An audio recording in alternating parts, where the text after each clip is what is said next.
How's it going, guys? Doug Wolf, Wolf's Den Forge, back again. Since I screwed my back up for the last... I should leave some of those in, just for fun. Anyway. Title this email.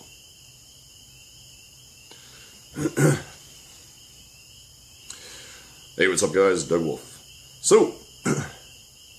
since I screwed my back up and haven't been able to do just about crap in the forge for the last 2 days, except sit around on my fat butt and design things and hand polish stuff, I figured I would answer a few questions and or really expand upon some of the things I touched on earlier, really more than anything else. Not really someone, maybe you have questions, maybe not.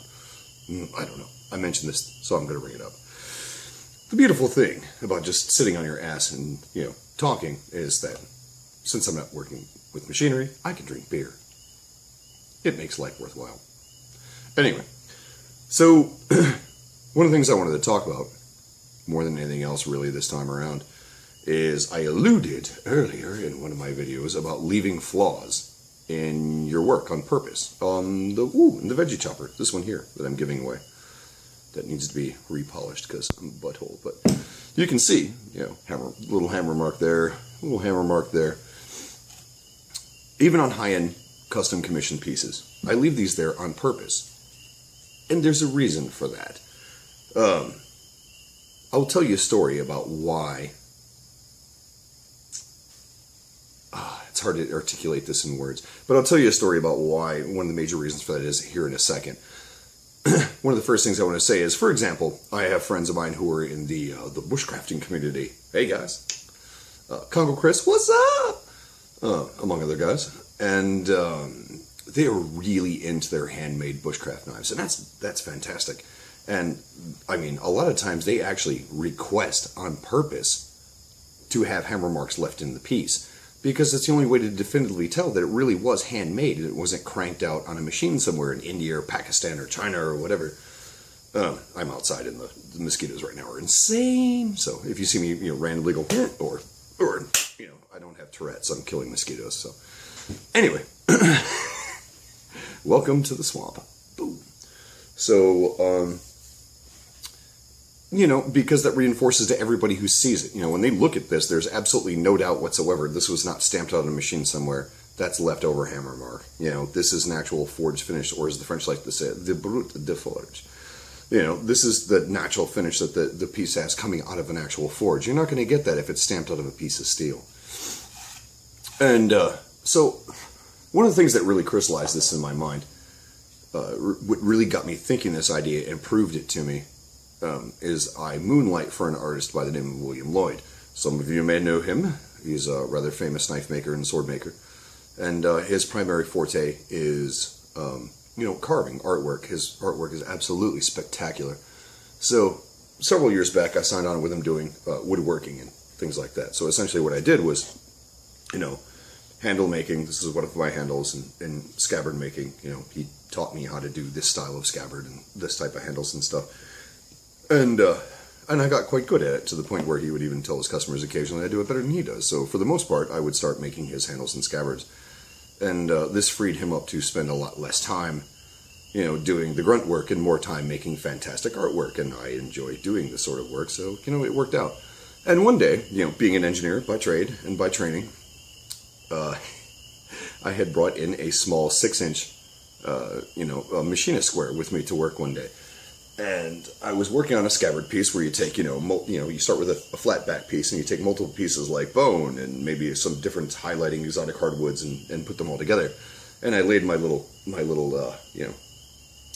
square across the edge of the bottom of the sheath and started scribing my line, and he walked over and yelled at me and said, "What are you doing?" and slapped the square out of my hand. And I said, "I make it nice and square and straight." And he goes, "Don't you ever do that." He's like, "What? Don't ever do that again."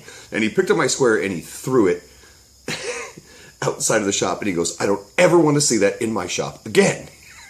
And I was kind of taken aback by this. Like, what the hell are you talking about? I want to make sure it's nice and, even Olivia goes, "No." Mind you, as a quick aside, I'm making a scabbard for like a $5,000 or $6,000 sword. Okay. So, I kind of wanted to make it right.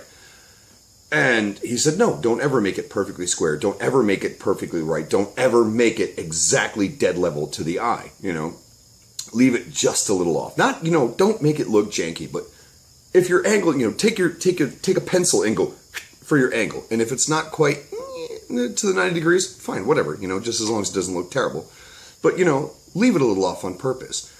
If you make a little dig into the, or like say this, for example, this is bone right here. This is elk bone.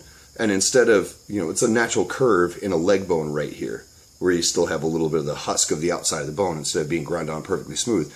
Instead of taking that out and grinding this all down so it's a perfectly level surface, leave that there, you know. And, you know, don't make your lines exactly straight, but don't make them janky. Just, you know, kind of leave a little bit of organicness into it. And the reason that he said was, even if people don't consciously think about it, somewhere in the back of their mind, they know this was made by human hand. This was not made on a machine. This was not stamped out in a factory. This was not done by a CNC computer mill somewhere. A person made this, you know, and that makes it more valuable to them and can actually increase the value of the art, you know, as opposed to decreasing or detracting from it. And I gotta tell you, I wasn't drinking the Kool-Aid at first, you know. Being trained my entire lifetime to always make things smooth, level, plumb, perfect every single time, this was kind of a slap in the face to what I was brought up with. So I had to do an experiment. You know, being engineer, scientist, tech person, I can't just take somebody's word. I've got to have it proven to me, or I have to prove it to myself. So I designed a little experiment. I forged a couple of rat tail Viking-style trade knives, which are really not unlike this right here, except the handle goes the other way, or otherwise known as a squirrel tail. They go out this way. You kind of have a little few decorative twists in them. Of course, the blade's going to be a bit longer, but if you saw the video on how I made this, it's super similar. And the Norse and the Vikings would make these by the dozens and trade them with people, and they also use them for making nets, because although this is upside down, you know, the principle is the same, because you have this roundness in the squirrel tail. You can hold on to the blade, and you can let go of it when you're working with your hands and pick your blade back up. I'm doing a little bit awkward because this one's upside down to a trade knife, and work with it. But so anyway, very similar. So I made two. One I made perfect. I made sure the plunge line was dead square on both sides and exactly level, and, you know, nice, perfectly ground, you know, bevel lines, and squared up the back, and made sure that the handle, there was no wonkiness to it whatsoever. It was perfect. I made it as perfect as I could make it. I polished it up nice, sanded it up beautiful. And I made another one, and I left it a bit crude, how shall we say. And I mean, not, you know, it didn't look like a drunken caveman had made it, but, you know, it wasn't perfect. You know, lines were a little bit off here and there. You know, the handles, you know, where I made the twists back and forth were a little bit wonky, where I would normally straighten them back up. You know, and not bad, just a little, right? You have to look for it. But if you look for it, you'll see it. If you're not paying attention, you probably won't. But everything was just a little off. And I put both these knives on the table at the next show I did, right next to each other. This one right here, that one right there. The very first person who walked in the door picked up the one that was a little on the side, and she went, "This is gorgeous. It's perfect. My boyfriend will love it." And she slapped on her a bit, $150 for it, and off she went. You know, and she was happier than a clam to have it. The other one that I had made all perfect, smooth, ground down, I kept it so damn long, no one would buy it. I had it for so damn long, I gave it away as a gift because no one would take it. No one would pay money for it. Somewhere in the back of their mind, it looked too good. No one would believe that it had been handmade by a craftsman. It looked like it had been stamped out somewhere in China or whatever. It should have a little, you know, stamp on the tank that says stainless steel or something on it, you know. But that's the way people think.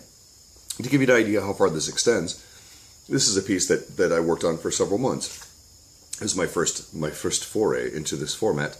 This is a multi-bar Damascus piece. I don't know how well the camera is going to show it up to you, but there are 49 different bars of steel comprising 7 different cores that are then pattern welded together to make this blade. Going up through the middle, a little wiggly line, is a little bit of cable Damascus, and there's 2 twist Damascus pieces and stuff like that. And you can see right here, there's a flaw in that blade right there. And the fun part is that's in a plain carbon steel piece. That's not even a twist Damascus, so don't ask me how that happened. I don't know. But I didn't take any great pains to get rid of it. And there's a reason for that, because someone will look right at it and go, "Oh, well, you know, it's a little bit flawed, it's a little bit off, you know." But obviously a great deal of craftsmanship went into it, and believe it or not, I'll actually make more money for that. So anyway, I may be kind of babbling and ranting at this point, and if I do, I'm sorry. But just to go back and coalesce my point a little bit, I'm really not going to edit any of this out. I'm just going to stream of consciousness all this crap, so you get to listen to my unfiltered brain dump. And if you don't like it, go to somebody else's channel. Anyway, where this all comes down to is that it reinforces, even at just a subconscious level, that what you're doing is a craft, handmade by a person. It's not something that was, cranked up by a machine somewhere that is really kind of worthless, or not, not worth very much. And it's kind of odd because 200 years ago, making something with perfect, clean, straight, flat, level, bevels and lines and everything was very difficult to do. Because it had to be done by hand. It's a little harder to do it that way. And so, people very much appreciated it. These days, if things look too good, no one's going to buy it as handmade because any machine can stamp that out all day long and make it look perfect every single time.